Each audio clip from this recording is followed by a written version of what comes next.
The TMJ-TMD conundrum is real and has been puzzling the dental and medical professions for decades.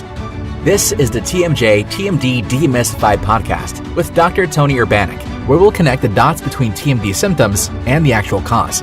We'll tackle common TMD misconceptions and educate you, the practitioner, about a simple, tested, and proven TMD solution that has already provided relief to thousands of patients, while helping practitioners build an additional source of income free from insurance control. Welcome to this episode of the TMJ-TMD Demystified podcast.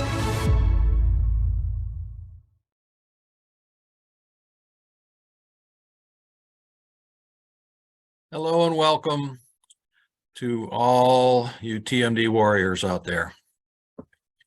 I am Tony Urbanic, and we are gathered here for the next episode of TMD Demystified.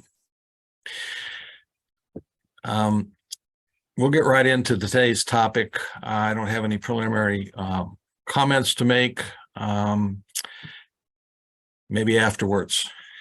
I have a lot to talk about today. I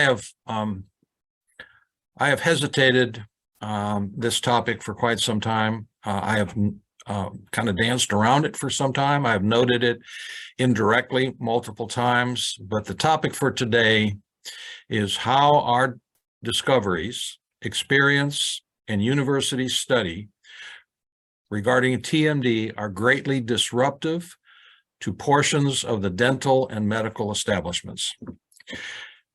You might wonder or just question why I was hesitant to do this, and that is because inadvertently I developed, with your Urbanic device and protocol, a very disruptive technology. Didn't mean to do it. Didn't mean to upset anybody. Truly didn't. I was just looking for a solution for TMD that I know no one had. There wasn't a solution at the time.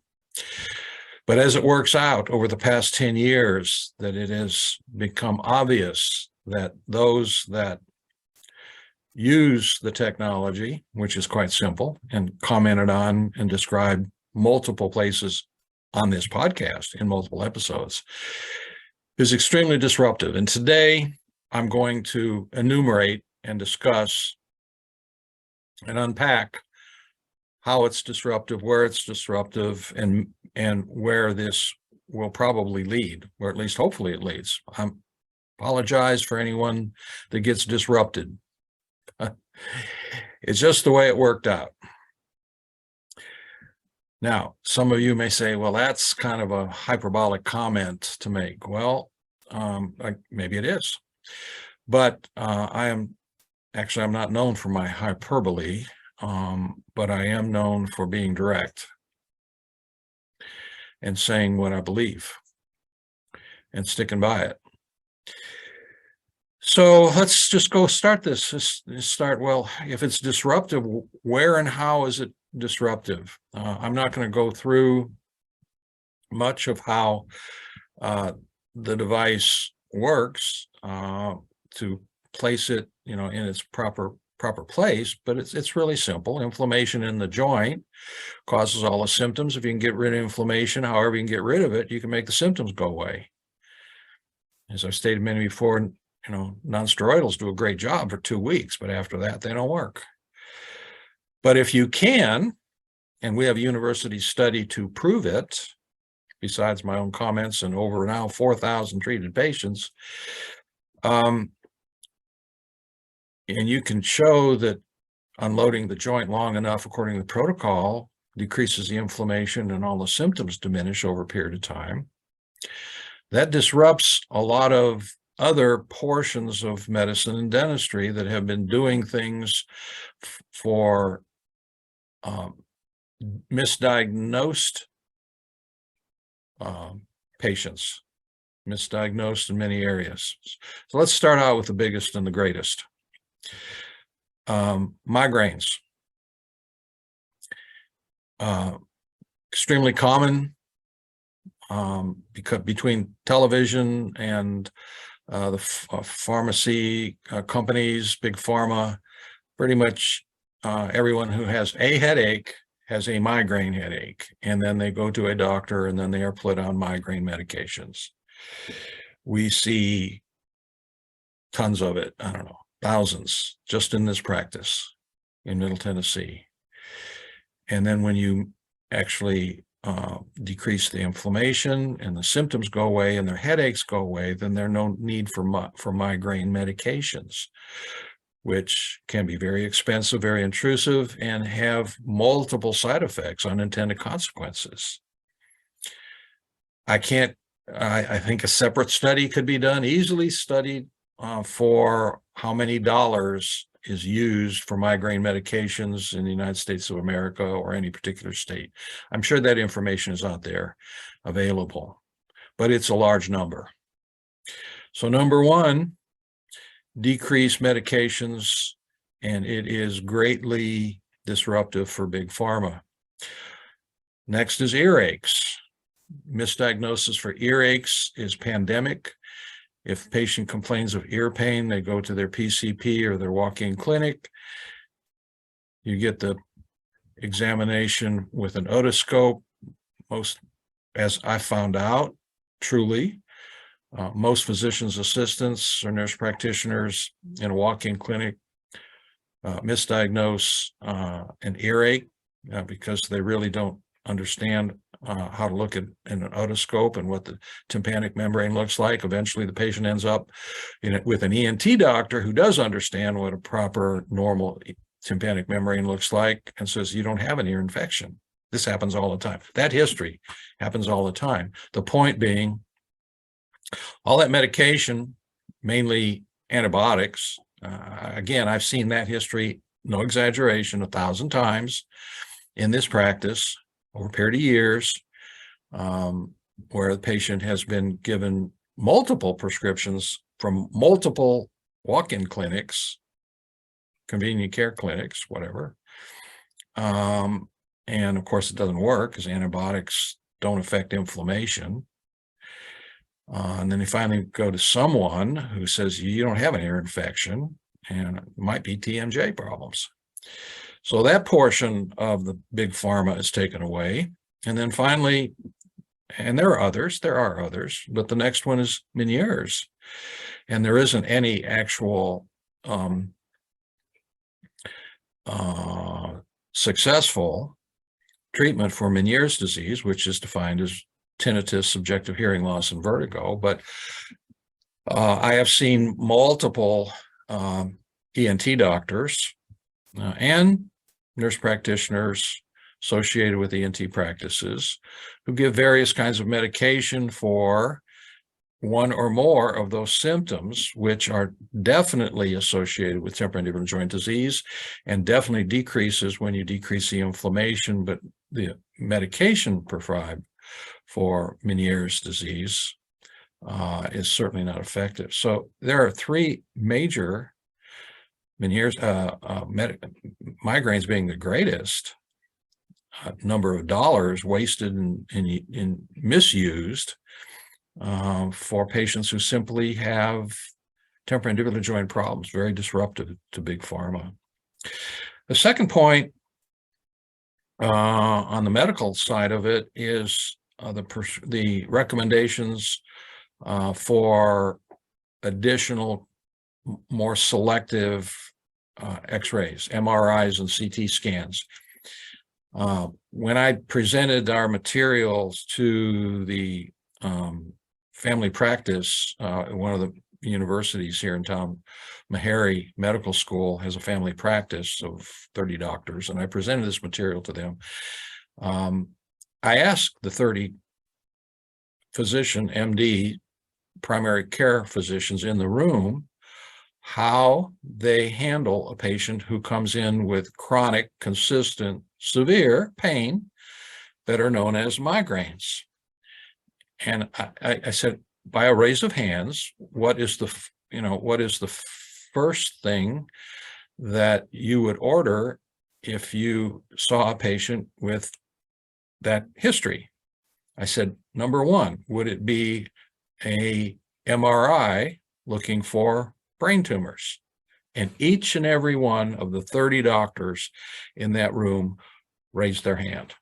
That's the first thing they would think of, because you don't want to miss a brain tumor. And if you have bad headaches, the first thing they do is get an MRI, which to the tune of, depending on where you get it, a couple $1,000s. Well, we talked before about how easy it is once you understand what you're looking for. And in the differential diagnosis, just put TMD on your differential diagnosis for headaches. Before you order a $2,000 MRI, it's easy to take the history of the symptoms and press on the joints. And if they have a history of symptoms and the joints hurt, meaning the joints are inflamed, you've made your diagnosis and you can avoid a $2,000 charge to somebody, directly to the patient, or more likely an insurance company, of which we all pay the bill. That is a huge number also. I mean, you can extrapolate these numbers easily. I don't know exactly what the numbers are, but I can tell a little vignette that I did. 30 hands went up in the room. The first thing that each of those PCPs wanted to do, if they had a patient with chronic severe headaches, before they sent him to a neurologist, before they did anything, they ordered a $2,000 plus MRI, and all that money could be saved. That is very disruptive to the radiologists and the radiology folks and the people who make a lot of money doing MRIs for chronic headaches. Next in line on the medical end, disruptive would be physical therapy. It isn't across the board 100%, but many patients who go through the medical system that have neck pain, shoulder pain, neck pain being the second most common symptom of TMD, are sent to physical therapists. Even before they're sent to a neurosurgeon or an orthopedic surgeon looking at the neck itself, they're sent to a physical therapist, or the orthopedic surgeon or the neurosurgeon who does do a consultation and can't find anything wrong with the spine, looking for problems with the spinal cord and nerves from the cord. Surgery is not recommended, and therefore they sent to a physical therapist for physical therapy. All that expense can be avoided. And I've mentioned before, we have documented cases, fortunately not many, but we have documented cases of patients who have had documented TMD problems, and they had neck surgery. They may have found a spur or two on the C-spine and had neck surgery. And after neck surgery, they continued to have the symptoms, after which you diminish the inflammation in the temporomandibular joint, and magically the symptoms in their neck went away. The logical conclusion is the neck surgery was not necessary. We've had a few cases of that. So physical therapy and an occasional neck surgery can be avoided. That is certainly disruptive to the medical establishment. Next in line is psychosocial treatment for anxiety. The connection between TMD and anxiety is clear. Patients who are anxious clench or grind their teeth a lot. Half the population has bruxism. Most of those people are not aware they do it. A good portion of those do develop TMD because of their bruxism habits. But the relationship between anxiety and therefore bruxism and therefore TMD symptoms is well known. And that's the only thing we do know about bruxism. It is related to stress. Stress brings on anxiety, and anxiety brings on bruxism. But is there a way to handle anxiety? Well, let's double back. Actually, there are two methods that I know of that are in the medical establishment. Of course, taking a good workout or a hot bath and things like that are also effective. But in the medical establishment, it will mean drugs for anxiety or psychosocial behavior modification. And of course, in our practice, we take a good medical history, and I'm able to observe that a huge number, a good portion, I'm not going to say what great portion because I never really kept track of it, but many cases that come to see us with turned out to be obviously inflammation and TMD have been placed and are currently or in the past placed on anxiety medications of many kinds, all the way up through heavy-duty psychiatric drugs, which obviously are not effective for decreasing inflammation within the temporomandibular joint and not effective on decreasing bruxism because we don't even understand the mechanism for bruxism. But there is this semi-logical thought process out there that if you can get patients to be less anxious, then that will fix or cure or diminish their temporomandibular joint disease and symptoms. Well, that is not true, but it definitely doesn't work out to the favor of those who do psychosocial behavior modification, meaning psychiatrists and psychologists who use their methods, which I am not an expert on and don't claim to be, but use their methods to get patients to be less anxious. And I think anything that gets patients to be less anxious is a good thing, but being less anxious does not fix inflammation within the temporomandibular joint. So whatever the numbers are, which I'm sure are huge, which patients avail themselves to those services, both drug services and psychosocial behavior modification, hoping that that is going to diminish their temporomandibular joint symptoms, is just smoke and mirrors. And that money that is wasted on that can be certainly better used elsewhere, which certainly qualifies it to be a disruptive technology and disrupting those particular services, in my opinion, for the better. And the last one on my list here, and again, I'm sure there are others. I just listed out the ones that were most obvious to me and that we've seen frequently here, and that is the hundreds of millions of dollars that is wasted on Botox and related medications, Botox being the specific drug better known label for medications that paralyze the muscle. Not picking on Botox, there are other medications that do the same thing, but everybody knows it by the word Botox. Disaril, I believe, is another. But paralyzing muscles that are in trismus or tight certainly will do the job. And as I mentioned before, when you paralyze a muscle, it no longer is able to pull on the bone, or its insertion on the bone, origin or insertion. And that is where the pain originates, where the muscle pulls on the bone and the nociceptors in the periosteum, which stimulates the feeling of pain going into the central nervous system. And it is effective, very localized, of course, has to be redone every 3 to 4 months to the tune of hundreds of dollars. And it doesn't address any of the other symptoms. And then has its own side effects, which I won't go deeply into, but there are significant problems and significant side effects, and can be significant side effects for Botox inadvertently placed where it shouldn't be.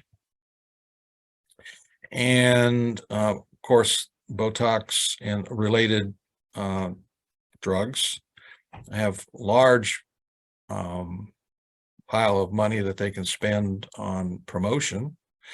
And therefore, that's why it's so commonly thought. I mean, I have many patients come in, referred in, and in the middle of the consultation and describing what I know and how it works and why I recommend, unloading the temporomandibular joint with an oral device. And they say, well, what about Botox? I mean, I've heard that hundreds. Somewhere in the middle, they say, well, what about Botox? I heard that is exactly what I hear. Quote, what about Botox? I heard. Well, now you have my opinion about that, because it's wasted money and it doesn't address any of the other symptoms other than paralyze that particular place that is hurting the patient. And then, of course, it has to be renewed every few months. And I've mentioned before that I have a documented patient, and it is documented completely that over a period of 10 years, that particular patient in this particular practice, between the copays and the insurance company, spent $200,000 on Botox over 10 years. Amazing. So that certainly is a disruptor for the Botox folks. And I think Botox and related medications are great for cosmetic reasons. I probably could use some Botox myself, but I probably won't avail myself of it. But I think for those that want it, I think it's great. I recommend it highly for cosmetic reasons if that's what you want. But treating temporomandibular joint symptoms, obviously, logically, it is not effective in the long run. If it has any benefit at all, it's only for very localized issues. And as you've been schooled from on the other episodes, you know, the patients come in and this pain moves around. They say one day it hurts over here and one day here because it's the mylohyoid that is in trismus and pulling on the bone down here. And sometimes it's the temporalis muscle, which is the most common. They come in and say, it hurts right there, doc, right at the insertion of the temporalis. And they'll point to it right there. Or then it'll move the other side, or it gets into the masseter, and then it pulls on the zygoma, and it hurts right there, and they'll point to right the origin insertion of the muscle. But if you Botox here and the next day over here it's hurting, it's like, what are you going to do? Paralyze your whole face? And I have seen that. A young woman who actually who had easy access to the medication and worked for a plastic surgeon, and she had no movement of her face when she came in to see me. On top of that, it was shiny. The skin was shiny. She was probably 25, 28 years old. Couldn't smile. And there was no smiling to it. Everything was paralyzed, and she still had pain, and she still had symptoms. That's why she was sitting in my office. So those are 1, 2, 3, 4, 5 major areas in the medical establishment that is going to be and is disrupted by learning exactly the mechanisms of temporomandibular joint disease, simplified, and how to treat it in a simple manner that is nowhere near as expensive when you compare it to MRIs, big pharma, Botox, psychosocial behavior modification and drugs, physical therapy. I can't imagine what portion of all those services present in comparison to what it would cost just to place this device in and use it accordingly to the protocol, and how much money would be saved. That study needs to be done. Actually, that's part of the study that we did, but we didn't get into the depth of it, into the exact how much money. That's a different study. But we did do a study on how effective it was.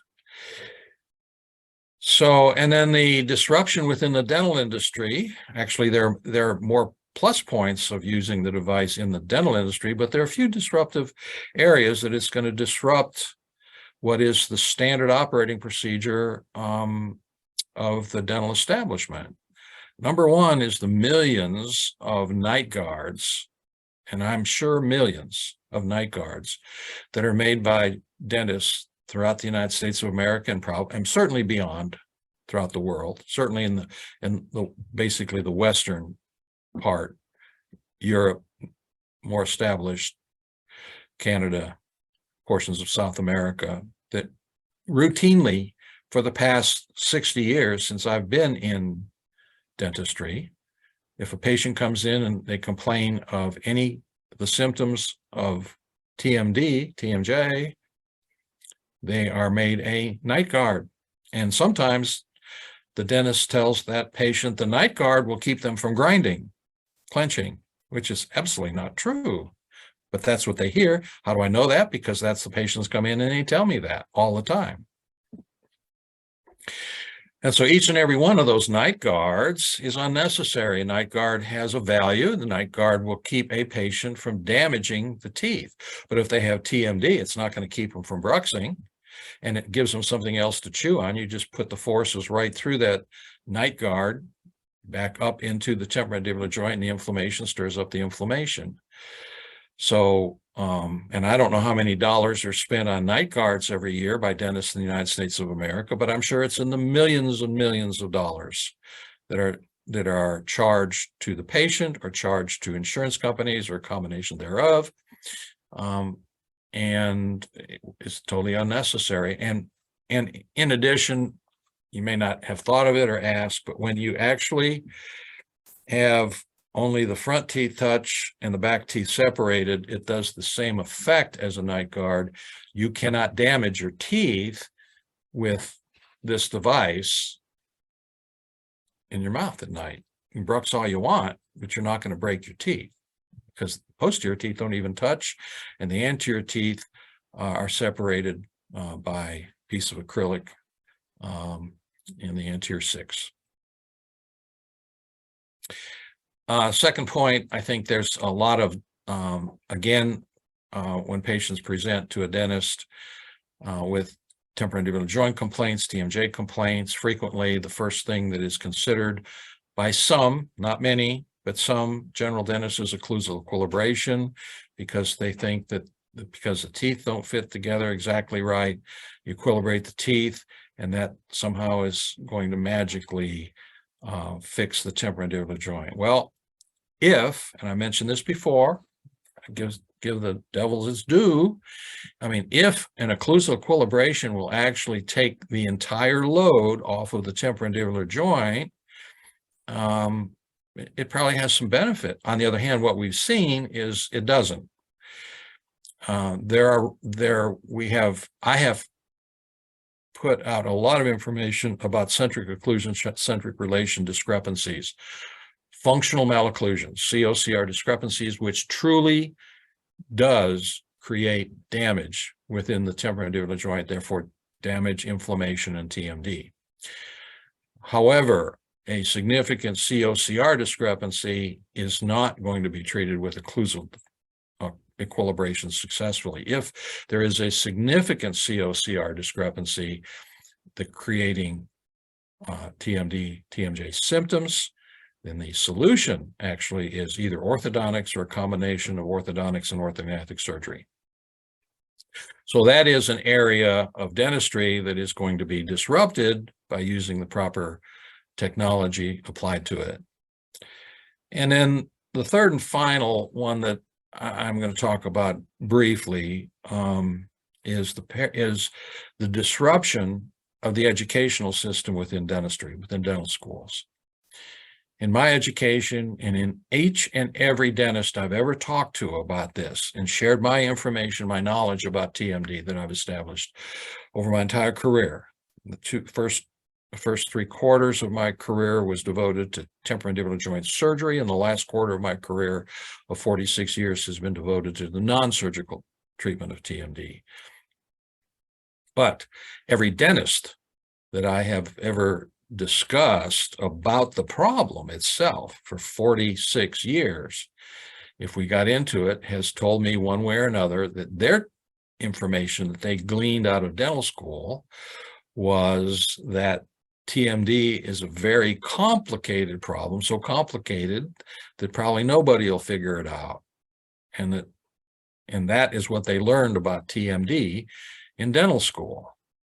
So I use that information when I say that the paradigm that has been used in teaching TMD problems in our dental establishment has been incorrect, because number one, TMD is not difficult to understand and treat. I won't repeat myself about the inflammation, but it's all about inflammation. And again, what my colleagues and I witnessed going through dental school, and what I've heard from many, many colleagues, what they were taught in dental school about the temporomandibular joint, that it was a very special joint, very unique joint.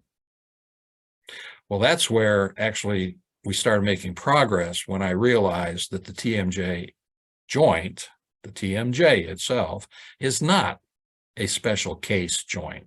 It has some characteristics. It's in a unique place. It is designed a little different, but it operates under the same principles, neurologically, physiologically, anatomically, using the principles of physics that any joint in the body uses, same principles. And that's actually a portion of what led to the success of developing a device that actually unloads the joint, decreases the inflammation consistently along with the protocol, and successfully treats TMD predictably. So that is a huge paradigm shift and disruptive for our dental education system. Didn't mean to do this. Educators didn't want to disrupt the system. I was just looking to try to figure it out, just trying to solve the problem. I like to solve problems, and starting years ago, I took it on myself to see if I could figure it out. So all the money spent and all the non-effective things that are taught in dental school are not effective. And there are now developing university programs that encompass literally all of the above stated medical and dental procedures and recommendations that frankly is a waste of time. It makes it look good. It certainly brings in significant additional revenue or potential revenue from patients and insurance companies, but it nowhere near solves the problem and makes it look like it's really complicated when you have a university program that brings in physical therapists and psychotherapists and psychologists and psychiatrists. They bring on medical doctors to recommend medications for migraines, and another medication commonly is muscle relaxers. They're not effective and have tremendous side effects. But our university programs are getting very broad in encompassing all of these other medical procedures that make the university look good, but actually don't effectively solve the problem. So that's what I have to say about the topic for today. I don't like to make disruptive statements, and I definitely don't want to focus on just saying things that we can't prove. And certainly we can justify and prove everything that I say as I speak to you, our viewers. So I assume that I have made some kind of impact, made a little logic sense, made sense, which I always ask my patients when I describe the reason for their symptoms and how inflammation in the joint is connected to all their symptoms. I look at them honestly and eyeball to eyeball and says, does this make sense to you? And almost 100% of the time they look at me with a smile on their face, or some people actually, mostly females, will be crying. You'll see tears because they understand, they get it. And they say, some of them say, you are the first person that has ever led me to believe that they understand this problem. It makes sense to me. It absolutely makes sense to me. And that's what I hear. So I hope I made sense to you. I hope that you can use this information as we go forward for your practice, for your patients, for those of you who are interested in becoming network providers for our company and using the Urbanic device and protocol for your benefit, your practice benefit, certainly the benefit of the patients. We are open for conversation, for information. I can be contacted at Tony at tmjservices.net, my director of marketing. And education can be contacted at Naomi@tmjservices.net. Our website, www.tmjservices.net, is open for inspection, and that can lead you directly to becoming a network provider so that you can apply what we have learned here in Middle Tennessee. And as we increase the number of network providers throughout the United States, we eventually are going to get to the point where we have slayed the dragon, and that for the majority of people who are willing to do a very simple device and protocol, their constant long-term 20, 30 or more years of headache, earache, jaw pain, neck pain, and all the symptoms that go with it are a thing of the past. Thanks for your attention. I look forward to speaking with you next time. I am Tony Urbanic, and this is TMD Demystified.